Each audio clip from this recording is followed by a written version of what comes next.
నువ్వు వచ్చి జనంకు పెయిన్ ఉన్నప్పుడు ఆ పెయిన్లో భాగస్వామి కావాలి. నువ్వు ఎండ కూర్చొని పుస్తకాలు రాస్తే కూడా కాదు. So we are searching for that sort of people. డెఫినెట్గా సమాజంలో అటువంటి ప్రజలు చాలామంది ఉన్నారు, మాకన్నా ఎక్కువ సేవ చేసిన కూడా చాలామంది ఉన్నారు.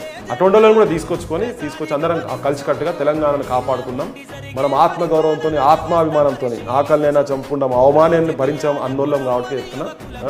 అవమానాన్ని భరించినటువంటి అద్భుతమైన లైఫ్ తెలంగాణలో, అటువంటి వనరులు మన దగ్గర ఉన్నాయి. అది నిజాయితీ పరుల చేతులలో రాజ్యం కనుక వచ్చి నిరాడంబరంగా వచ్చేటోళ్ళు కనుక ఆడికి వచ్చి కూర్చొని సేవాభావం ఉన్నోళ్ళు, సేవాతత్వం ఉన్నోళ్ళు కనుక వచ్చి కూర్చుంటే డెఫినెట్గా అయితే అటువంటి వాళ్ళ గురించి మేము సర్చ్ చేస్తున్నా. ఉంటే కూడా ఎవరైనా రాండ్రిపై కొంచెం మాట్లాడుకుందాం, మస్తు మాట్లాడుకుందాం, చాలా ఉన్న విషయాలు కలిసి పనిచేద్దాం.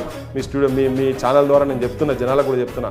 అటువంటి వాళ్ళు ఉంటే కూడా రాండ్రిపై మీకు ఈ మాటలతోటే కాదు, ఇంకా చాలా డిస్కస్ చేసి చాలా అనుభవాలు షేర్ చేసుకున్నాకనే రాండ్రి. నమ్మి ఓకే కరెక్ట్ అనుకుంటేనే మీతో ఉంటే కూడా మేము కూడా నేర్చుకుంటాం. రాండి తెలంగాణను ఒక అద్భుతమైన భవిష్యత్తున్న తెలంగాణ తయారు చేసేందుకు నిర్మాణం చేస్తున్నటువంటి తెలంగాణ